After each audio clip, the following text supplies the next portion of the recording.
कपड़े धोने वाली बहू। शादी के पहले से ही विभा को कपड़े धोने का बड़ा शौक था। कभी नल के नीचे तो कभी तालाब के पास। अरे मेरी नीली वाली लुंगी नहीं दिख रही है। विभा की अम्मा कहाँ रखी है लुंगी? अरे वो तो विभा ने परसों ही धोकर रखी थी आपकी अलमारी में। देखो वहीं होगी। वो ना मैंने आज धो दी, मुझे लगा कि गंदी हो गई होगी। अरे कैसे गंदी हो गई थी? उसे तो मैंने पहना भी नहीं। हे भगवान, इस लड़की के कपड़े धोने की आदत से परेशान हो गया हूँ मैं। जितना तो घर में राशन नहीं आता, उससे कहीं ज्यादा डिटर्जेंट पाउडर का खर्चा है। इसकी शादी करवा दो, शादी जाए अपने घर में ही करे काम, फिर चाहे घर के कपड़े धोने हो या पूरे गांव के। हाँ ठीक बोल रही हूँ, देखता हूँ मैं कोई लड़का। वो दिन भी आ जाता है जब विभा को देखने लड़के वाले आ जाते हैं। लड़की मुझे अच्छी लगी। होने वाली सास कहती है, बेटी अगर कुछ पूछना है तो पूछ लो। वैसे तो हमारी लड़की बहुत ही शर्मीली है, जो बोल दो वो मान लेती है, इसे क्या पूछना होगा। अरे कैसी बात कर रही हो माँ, मुझे इन लोगों के घर रहना है, सवाल तो कई है। हाँ हाँ बेटा पूछ लो ना, क्या पूछना है। आप लोगों के घर कपड़े कौन धोता है? सास का मुंह बन जाता है। देखो अगर तुम ये कहना चाहती हो कि तुम्हें कपड़े धोने नहीं आते तो सुन लो, कपड़े मैं ही धोती हूँ, लेकिन तुम्हारे आ जाने के बाद मैं रुमाल तक नहीं धोऊंगी। चुप रहना भगवान, बहू बेचारी घर आई नहीं, उसे डराना शुरू कर दिया। वो क्या है ना बिटिया, अभी तक तो ये कल्लू की माँ ही धोती थी, लेकिन अब तुम्हारे पापा तो दहेज में वॉशिंग मशीन देंगे ही। तभी विभा की माँ बोल पड़ती है, सवाल भी पूछा तो क्या। वैसे भाई साहब, मशीन की तो फिर भी कपड़े धोने की कैपेसिटी होती है। मतलब जो बिटिया दे रहे हैं ना विभा, इसे कपड़े धोने का बहुत शौक है। ये आप लोगों के क्या, आस पड़ोस गांव मोहल्ले सबके कपड़े धो दे और उफ तक ना करे। बाहर देखा नहीं आपने कितने कपड़े सूख रहे हैं? सब हमारी बिटिया ने ही तो धोए हैं। बस भी करो ना माँ, शर्म आ रही इतनी तारीफ सुनकर। और तो और एक दाग निकाल कर दिखाओ तो मान जाऊँ। हाँ अच्छा अच्छा, माफ करना बेटा, मैंने गलत समझा।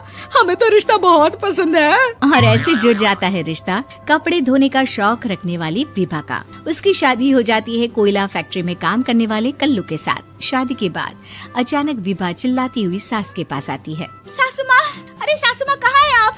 ये तो धोखा है, धोखा दिया आप लोगों ने मुझे। इसे ससुर के चक्कर के बारे में पता चल गया। अरे तो उसमें तुझे क्यों धोखा मिला है? अरे नल में पानी नहीं आता, कपड़े कैसे कब धुलेंगे? अच्छा अच्छा, तू पानी नहीं आ रहा उसकी बात कर रही है। तो आपने क्या सोचा? कुछ नहीं। अच्छा हाँ, तेरी माँ ने कहा था कि कपड़े धोने का शौक है तुझे, याद आया मुझे।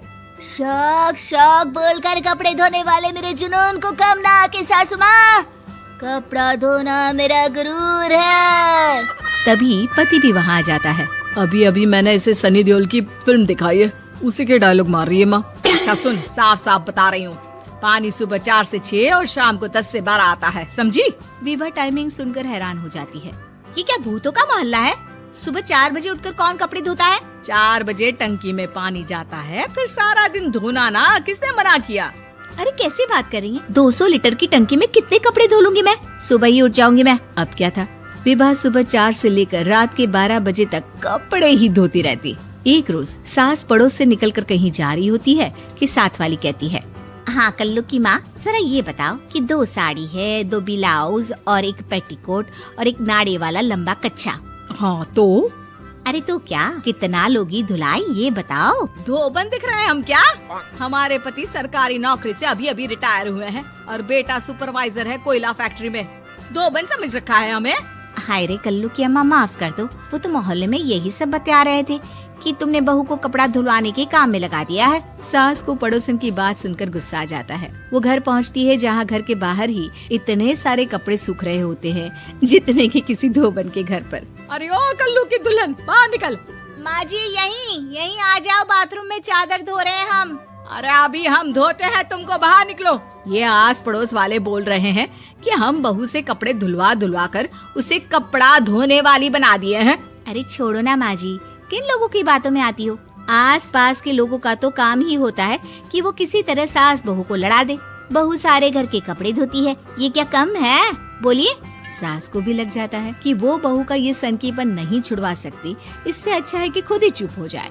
एक रोज सास और बहू मंदिर जाते हैं, जहाँ सास की साड़ी वहाँ खड़ी भीख मांगने वाली से मिलती है। माँ जी क्या बात है, आपकी साड़ी उस भिखारन से कितनी मिल रही है ना? हाँ हाँ देखो तो, दोनों की साड़ी मिल रही है। क्या बात है कल्लू की अम्मा, तुम खुद को तो अफसर की बीवी बताती हो और ऐसी सिंपल सी प्लेन साड़ी पहनकर घूमती हो। सिंपल और प्लेन नहीं है ये साड़ी। तो क्या सोने के धागे से फूल बने हैं? कुछ भी सासू माँ, कुछ भी। हाँ बने थे इस साड़ी में सोने के धागे से फूल। मेरे पति लेकर आए थे मद्रास से स्पेशली मेरे लिए 10,000 की। ताहे भाई साहब इस भिखारन के लिए भी सेम टू सेम साड़ी लेकर आए होंगे 10,000 की। सास उस वक्त तो कुछ नहीं कहती, लेकिन बहू के साथ घर आती है और अलमारी से एल्बम निकाल कर लाती है। ये साड़ी देख रही है, ये वही साड़ी है जिसे मैंने अभी पहना था। इस साड़ी में ये जो चमकदार फूल दिख रहे हैं ना, ये सोने के धागों से काटे गए हैं। लेकिन तू लोकल वॉशिंग मशीन ब्रश से घिस घिस कर सारे फूलों को निकाल कर साड़ी प्लेन कर दी। मुझे माफ कर दीजिए सासू माँ। और तो और, जब मैंने तुझे तेरी गलती के लिए कुछ नहीं कहा, लेकिन तूने तो सबके सामने मेरा मजाक ही बना दिया। क्यों? बहू को समझ में आ जाता है कि अब से उसका कपड़े धोना